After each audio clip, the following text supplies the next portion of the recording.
मैं आप लोग को एक भैया दूज की कहानी सुनाना चाहती हूँ। तो आप लोग ध्यान से सुनिए।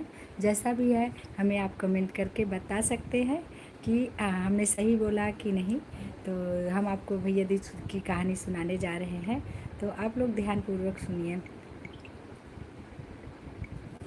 तो भैया दूज की कहानी हमारी यूट्यूब फैमिली, आप लोग को एक बार मैं फिर से हाथ जोड़ के नमस्ते करती हूँ और आप लोग को ढेर सारी शुभकामनाएं देती हूँ कि भैया दूज पे हमारे जितने भी भाई बहन हैं मतलब उनकी लाइफ में बहुत सारी खुशियाँ लेकर आए और भाई बहन का रिश्ता इसी तरह प्यार और दुलार का बना रहे, क्योंकि भाई बगैर बहन अधूरी है और बहन बगैर भाई अधूरा है। क्योंकि भाई के लाइफ में जब कष्ट आते हैं तो बहन उसको दूर कर देती है। उसी पे ये कहानी है, तो मैं आपको सुनाने जा रही हूँ, तो आप लोग ध्यान से सुनिए। तो जैसे कि एक नगर में एक बुढ़िया रहती थी और एक उनके दो बच्चे थे, एक बेटी थी एक बेटा था। बेटी की शादी हो गई थी और बेटी थोड़ा मतलब कम सुंदर थी, उसका नाम कलुआ रखा हुआ था।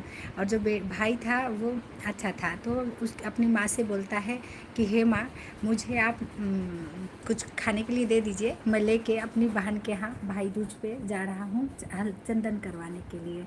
तो बहन बोलती है नहीं, वो कलिया वो तो बस तुम्हें गाली देती है, जाने की ज़रूरत नहीं है। बोलते हैं नहीं मम्मी, हम जाएंगे, इस बार अपनी बहन से मिलने ज़रूर जाएंगे। तो वो अपनी बहन से मिलने के लिए निकलते हैं। तो रास्ते में जाते हैं तो नदी पड़ती है। तो जो नदी है उसमें इतना पानी का बहाव रहता है कि नदी जो है माँ बोलती है कि मैं तुम्हें डुबो दूँगी। तो बोलते हैं नहीं नहीं, मुझे मत डुबो, अभी मैं अपने बहन के पास जा रहा हूँ, क्योंकि हमारी बहन हमारा राह देख रही होगी। हम अपने बहन से भैया दूज के लिए मिलने जा रहा हूँ, जब मैं लौटूंगा तो आप हमें डुबो देना। तो नदी बोलती है ठीक है आप जाओ, उनको रास्ता दे देती है। आगे बढ़ते हैं तो उनको सांप नागिन मिलती है, बोलती है कि मैं आपको काट लूँगी। तो बोलते हैं नहीं नहीं, मुझे मत काटो, मैं अपने बहन के पास मिलने के लिए जा रहा हूँ, जब मैं अपनी बहन से मिल के आऊँगा तो आप मुझे काट लेना। बोली ठीक है। तो नागिन भी हट जाती है। फिर आगे बढ़ते उनको शेर मिलता है। शेर बोलता है कि मैं आपको खा लूँगा। तो बोलते नहीं नहीं प्लीज़ आप मुझे मत खाओ, मैं अपनी बहन के यहाँ भाई दूज पे जा रहा हूँ टीका करवाने के लिए, मैं टीका करवा के लौटता हूँ तो आप हमें ज़रूर खा लेना। तो बोलते ठीक है। तो अपने बहन के घर पहुँचता है तो अपनी वो बहन को बोलते हैं कि बहन बहन, आवाज़ देते हैं। और बहन उस टाइम सूत काट रही होती है और सूत कैसे है उनका कट टूट जाता है। और जब सूत टूट जाता है उस बीच बोलते नहीं है जब तक सूत जुड़ नहीं जाता, क्योंकि अगर सूत काटते वक्त बीच अगर आप बोल दोगे तो आपके भाई के जीवन में कष्ट आने का डर रहता है। तो बहन उसकी बोलती नहीं है। तो वो सोचता है कि देखो मेरी बहन बोल भी नहीं रही है, मैं इतना बुला रहा हूँ पर मेरी बहन बाहर भी नहीं निकल रही है, बोल भी नहीं रही है, मैं वापस ही इससे अच्छा चला जाता हूँ। जब वो वापस जाने लगती है तो बहन का सूत उस समय जुड़ चुका होता है। वो दौड़ के आती है, अपने भाई का हाथ पकड़ लेती है और बोलती है कि भैया चलो अंदर आप। मैं उस समय सूत काट रही थी, उस समय बोलते नहीं हैं और ना उठते हैं, इसीलिए क्योंकि भाई के जीवन में कष्ट आता है, इसीलिए मैं चुप थी। तो फिर वो बोले कि ठीक है, क्या नाम है, हम चले जाते, मतलब वो वापस।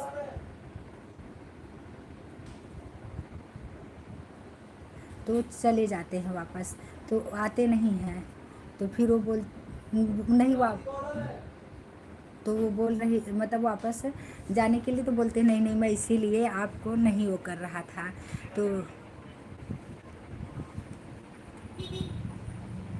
तो बोलते हैं कि क्या नाम है, इसीलिए जो है मैं नहीं वो बोल रहा था।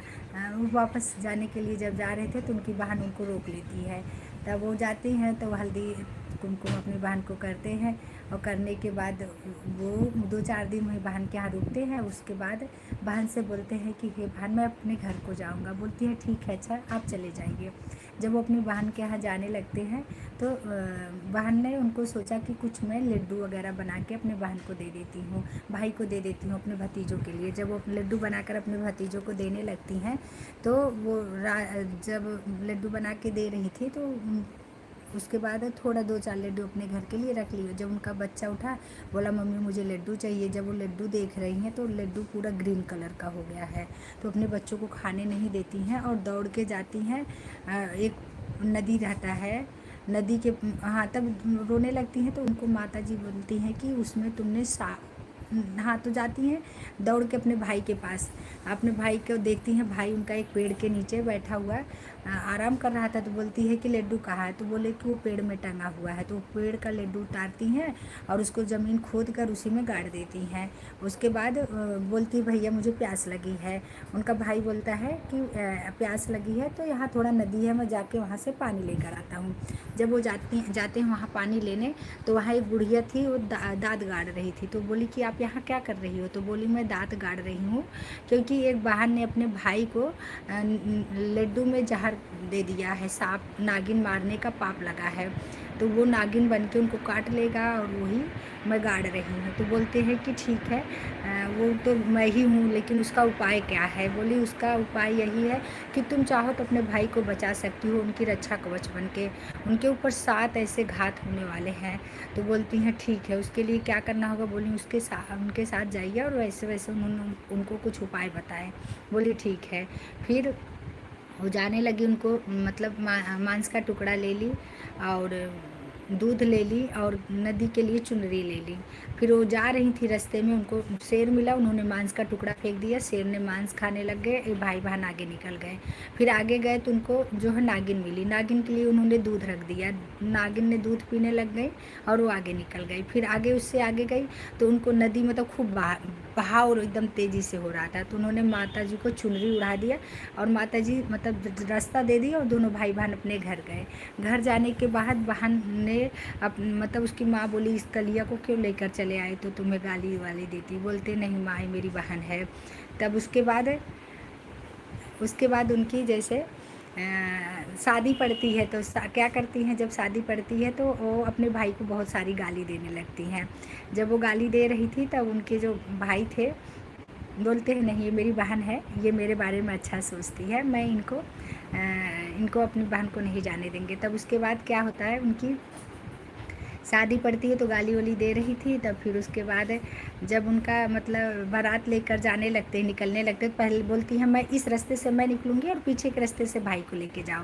और जैसे वो निकलने चलती है तब तक दरवाज़ा गिरता है और भाई उनका पीछे के रास्ते से गया था तो उसका जीवन बच जाता है। उसके बाद जब सुहाग रात मनाने का होता है तो बोलती हैं मैं भी यहीं अपने भाई के पास रहूँगी। और जब सोती हैं तो रात को एक सांप निकलता है, तो उनको एक पेटारी में पकड़ के बंद कर देती हैं और उसके बाद सब नात रिश्तेदार चले जाते हैं। तो वो उठती हैं तो अपनी माँ से बोलती हैं कि माँ आप भाई को जितने नात रिश्तेदार हैं सबको बुला के लाओ। जब सब नात रिश्तेदार आते हैं तब सबसे बताती हैं कि जो मेरे भाई थे उनके जीवन पे 7 ऐसे घात थे और वो घात को मतलब मुझे ऐसे ऐसे तरीके से बचाना था, इसीलिए मैं अपने भाई को गाली दे रही थी। और बोली कि पहले मेरी विदाई होगी, फिर उनकी विदाई होती है, अपने ससुराल जाती हैं। तो इसी उपलक्ष्य में ये भैया दूज मनाया जाता है। ये भैया दूज सभी बहन और भाइयों का प्रेम का बंधन है और इसको प्यार से निभाना चाहिए, क्योंकि बहन जो होती हैं अपने भाई का कभी बुरा नहीं चाहती हैं, बल्कि वो अपने भाई पे आई हुई बला को भी टाल देती है। क्योंकि बोलते हैं कि बहन जो अगर अचानक बहन आपके घर आती हैं तो कभी आपको घबराना नहीं चाहिए। हाँ, तो बोलते हैं कि ये बहन जो होती है ना अपने भाई के जीवन की रक्षा करती हैं। तो आप लोग अपनी बहन के आने से कभी घबराया मत करिए। बहन का भी उतना ही प्यार दुलार सपोर्ट उस परिवार उस घर पे होता है। तो आप लोग अपनी बहन को ढेर सारा प्यार दुलार और सपोर्ट दिया करिए, ना कि उनके आने से आप दुखी या नाराज़ हुआ करिए। तो आप लोग को कैसा लगा हमारा ये भाई दूज की कहानी, तो प्लीज़ आप लोग हमें कमेंट करके ज़रूर बताना। मैं 2 मिनट में फिर से लाइव आती हूँ। बाय। हैप्पी भैया दूज आप लोग को हमारी तरफ से।